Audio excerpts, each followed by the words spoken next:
It seems history is about to repeat itself again, but fortunately the plan was stopped. Remember how Thomas Sankara was killed by France with the help of his closest friend, Blaise Compaore? Well, it's the same tactic that external forces, most likely France, planned to use to overthrow President Traore. But the plan was thwarted, fortunately.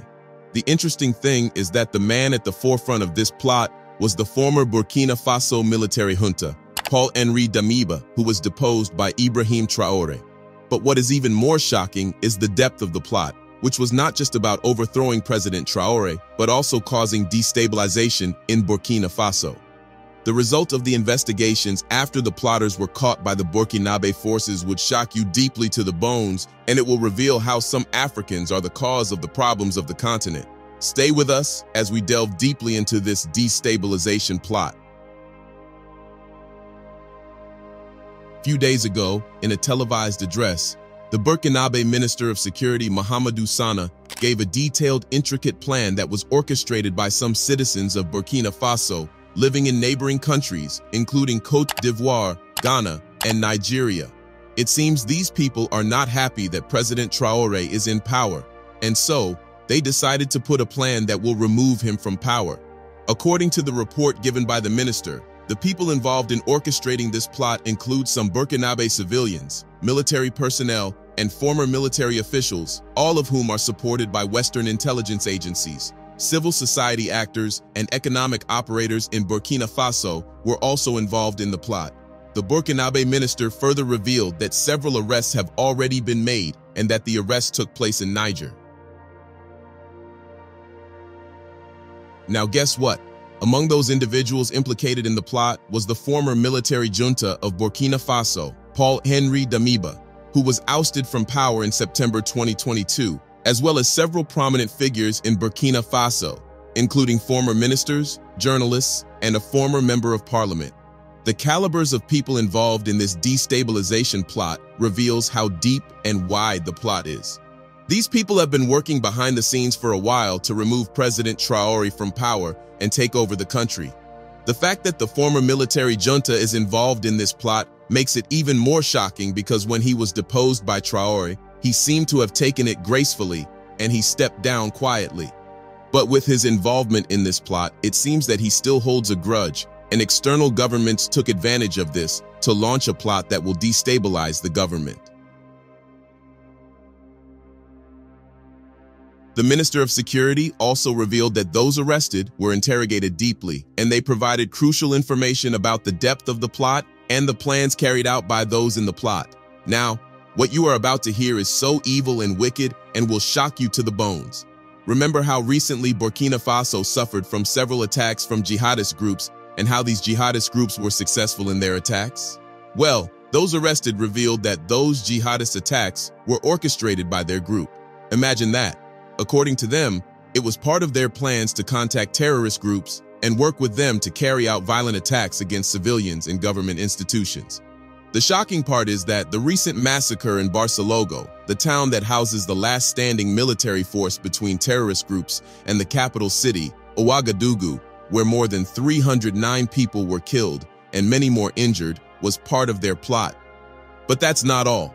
The plotters also revealed that they planned to target the presidential palace, a drone site, the Ouagadougou airport, and military positions in Mangodara before they were caught.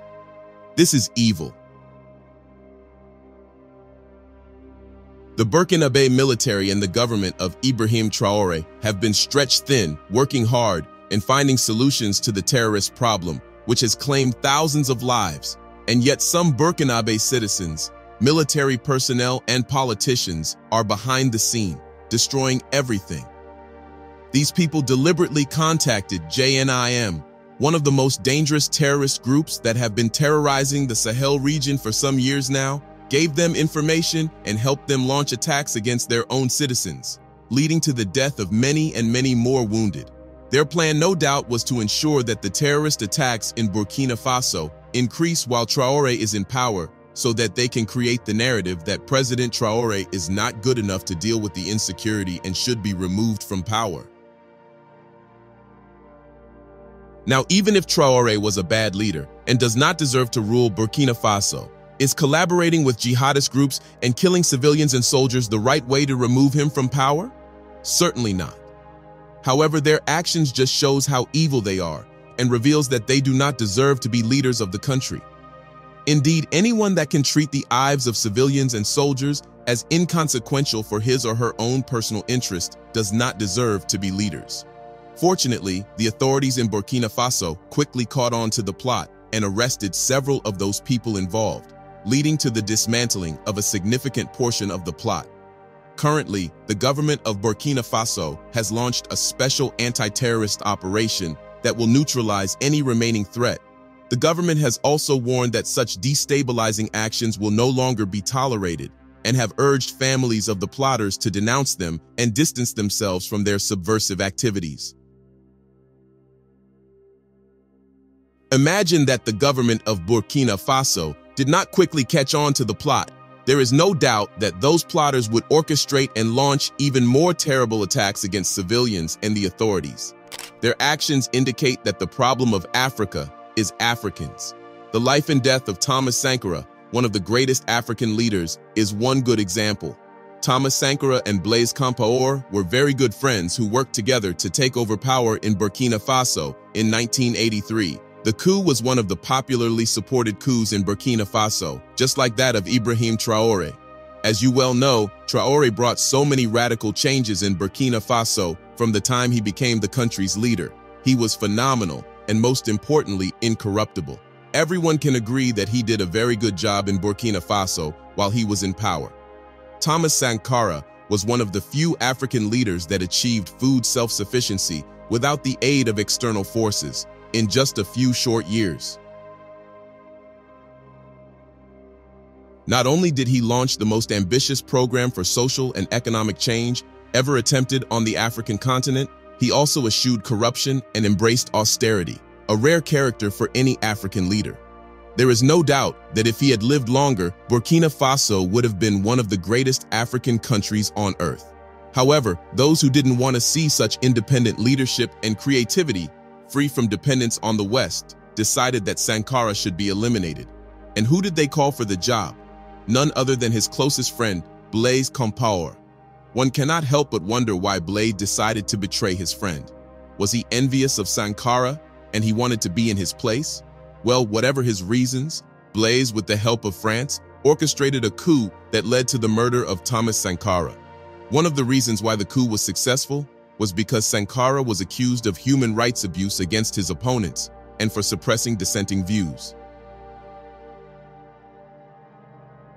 People believed these coup plotters because they had seen Sankara banned unions and free press. But what they failed to understand is that Sankara did as many revolutionary leaders before him had done. Any leader that wants to cause great changes would have to take certain actions that might seem bad to some people, but are necessary to achieve a purpose. Sankara banned unions and free press, as well as anything that might stand in the way of his plans for the complete transformation of Burkina Faso. But it seems some people forgot his plans and all the great things that he had done and focused on what they felt was human right abuse. This was what made the coup a success, and Blaise Compaore took Sankara's place to become the leader of Burkina Faso. He spent the next 27 years being the president of Burkina Faso, destroying everything that Sankara had done, and of course France hailed him as a democratic leader. Pathetic. It's the same tactic that wants to be applied in removing President Traore from power. Fighting insecurity is one of the major reasons Traore took over power.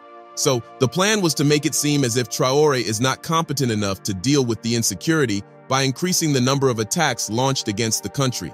If the destabilization plan was not exposed, a time will come when even the citizens of Burkina Faso that have pledged their support to President Traore would begin to withdraw their support. And that will be the time when those plotters orchestrate a coup that would remove Traore from power. Now, did you observe that most of the attacks in recent times have been targeted towards the Burkinabe military? A lot of soldiers have been killed and suffered severe injury as a result of these attacks. This was also part of their plans. So they didn't just want to turn the citizens against Traore and his administration, but also turn the soldiers against him. With more military lives lost, it might lead to a mutiny, because some of the soldiers would feel that Traore is incapable of defending them and protecting them. What an evil plan. Thankfully, Traore's government has caught on to the plan and is working hard to root out more people involved in it. What more do you think Traore can do to fight destabilizers in Burkina Faso? Let us know in the comments section below. Don't forget to like, subscribe, and share this video.